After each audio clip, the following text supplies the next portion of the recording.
Apparently وہ عمران خان صاحب سے ملے تھے, اس کے بعد وہ شہباز شریف سے بھی ملے, پرویز الہی سے بھی ملے, اور عمران خان صاحب سے ملاقات کے بعد ان کی ایک دو جگہوں پر جو کچھ کامنٹری وغیرہ ہوئی, ایک آدھے چینل کے اوپر انہوں نے بیپر دیا, تو اس کے بعد جو ہے وہ پی ٹی آئی کا جتنا لونڈا لپاڑا تھا نا وہ پڑ گیا ایک کو, ٹھیک ہے, اور اچھی خاصی ٹرولنگ بار, اور وہ ان کا ہیڈ لونڈا لپاڑا اور وہ جتنے بھی انہوں نے جو رکھے ہوئے ہیں جو چھوڑ دیتے ہیں یہ لوگ, وہ سارے کے سارے پڑ گئے ان کو کہ جی انہوں نے عمران خان صاحب کی شان میں گستاخی کر دی ہے, بیسیکلی یہ بات ہوئی.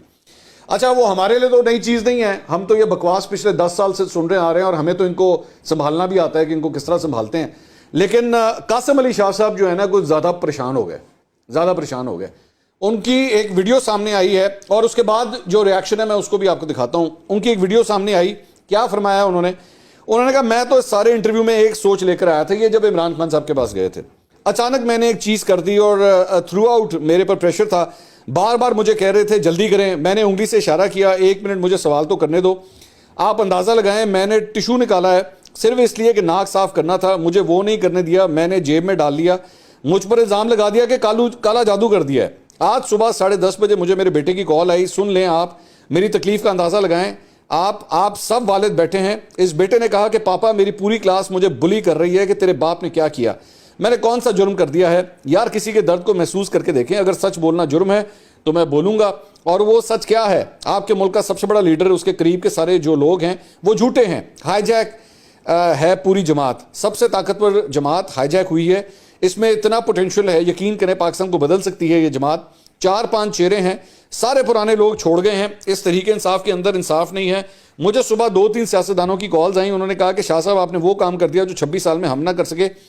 میڈیا میں ہیں وہ بھی پڑھے لکھے لوگ ہیں نا, ذرا چند دن دیجئے, اس کے بعد پتہ لگے گا کہ فتوے کا مطلب کیا ہے. So basically he is very annoyed کہ ان کی ٹرولنگ ہو رہی ہے, ان کے بیٹے نے ان کو فون کیا اور یہ سب کچھ کہا, تو اس کا یہ اظہار کر رہے تھے. شاہ صاحب اتنی جلدی ڈر گئے ہو ہیں, آپ نے صرف ایک یہ نمونہ جو ہے وہ دیکھا ہے, اتنی جلدی پریشان ہو گئے ہو کہ بیٹے کا فون آیا تو بیٹے نے یہ کر دیا. ہم صحافت کر رہے ہیں اسی ملک کے اندر, یہ جو گدھ بیٹھے ہوئے نا گدھ سارے, یہ جو کسی کی بوٹی بھی نہیں چھوڑتے, ہم ان کے ساتھ ہی بیٹھ کے یہاں صحافت کر رہے ہیں, اور پچھلے 10-11 سال سے آپ نے تو بھی کچھ دیکھا ہی نہیں ہے. یہاں پہ خواتین اینکرز کے حوالے سے جو بےہودہ گفتگو ہوئی ہے, جو ان کو القابات دیے گئے ہیں, آپ اپنی ماں بہن بیٹی کے سامنے نہیں بول سکتے. یہ کمینے لوگ اپنی ماں بہن بیٹی کے سامنے وہ لفظ نہیں بول سکتے جن ہیش ٹیگس کو یہ لوگ بیٹھ کے سپورٹ کرتے رہے ہیں. یہ اتنے گندے لوگ ہیں یہ کہ جن ہیش ٹیگس کو یہ لوگ سپورٹ کر رہے ہوتے ہیں, اپنی ماں کو سامنے بٹھا کے وہ ہیش ٹیگ نہیں یہ بول سکتے. کامران شاہد نے کہا تھا نا, یہ اپنے سگے ماں باپ کو بھی نہ چھوڑیں, یہ وہ لوگ ہیں, اور ہمیں ان کو سنبھالنا اچھی طرح آتا ہے. آپ اتنے پریشان کیوں ہو گئے اتنی جلدی؟ یہ ہوتا ہے. اور مجھے آپ لوگوں سے گلہ پتہ ہے کس بات کا ہے, آپ موٹیویشنل اسپیکر ہیں نا, مجھے گلہ آپ لوگوں سے اس بات کا ہے کہ جب یہ پروجیکٹ پروان چڑھ رہا تھا نا, جب نظر آ رہا تھا, جب ہم سارے صحافی آپ کو بتاتے تھے کہ اس شخص کی وجہ سے اس پورے معاشرے میں پولرائزیشن ہو رہی ہے, ایسی گندی قسم کی انہوں نے جنریشن تیار کر دی ہے جو کسی کو یہ نہیں چھوڑیں گی, تو آپ لوگ چپ کر کے بیٹھے رہے. آپ کی آنکھوں کے سامنے یہ سب کچھ ہوتا رہا, آپ چپ کر کے بیٹھے رہے.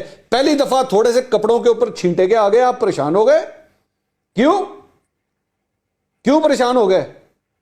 یہاں پہ جب آپ کی آنکھوں کے سامنے یہاں پہ 40 سال 50 سال 60 سال کی عورتوں کے ساتھ یہ لوگ گھٹیا حرکتیں کرتے تھے, تب نظر نہیں آتا تھا آپ کو؟ آج آپ کے بیٹے نے آپ کو ایک فون کر دیا, آپ اتنے پریشان ہو گئے. کچھ نہیں ہوتا, کوئی فرق نہیں پڑتا, ان کو بولنے دیں جو بولتے ہیں. ان لوگوں کا مقابلہ کرنا, ان لوگوں کا منہ بند کرنے کا طریقہ یہ ہے کہ ان کو اور کرٹیسائز کریں اور منجی ٹھوک کے کریں, کوئی فرق نہیں پڑتا. ان کو بولنے دیں, یہ زیادہ سے زیادہ یہی کر سکتے ہیں, یہ پاں ہی کر سکتے ہیں, اور کچھ نہیں کر سکتے. یہ کیا ہوگا زیادہ سے زیادہ ان میں سے 3-4 آئیں گے, آمنے سامنے آئیں گے, سیدھا کر لیں گے ان کو, کوئی ایسی بات نہیں. لیکن اتنا نہ ان کو سر پہ چڑھائیں. یہ اتنے امپورٹنٹ نہیں ہے کہ آپ ہر جگہ بیٹھ کے جو ہے نا ہائے ایک ہی کہتا تھا, ہائے ہو کی کہتا ہو, کہن دے ہو بڑے ویکھے. پاکستان میں سچی صحافت زندہ رہے گی, اس قسم کے بڑے آئے بڑے چلے گئے, کوئی فرق نہیں پڑتا. ہم نے پوری پی ٹی آئی اپنی آنکھوں سامنے نا بدلتے دیکھی ہے. یہ 2011 میں کوئی اور ان کے چاچے مامے بنے ہوئے تھے, 2015 میں اور کوئی چاچے مامے بنے تھے, انہوں نے تو سگے وہ اسٹیبلشمنٹ کے وہ لوگ جنہوں نے اپنا تن من دھن سب کچھ ان کے اوپر لگا دیا, انہوں نے ان کو نہیں چھوڑا بھائی. انہوں نے تو ان کو نہیں چھوڑا. ان سے زیادہ سگے کون ہو سکتے ہیں جن لوگوں نے پورے پاکستان کے قانون کی دھجیاں اڑا کے رکھ دی.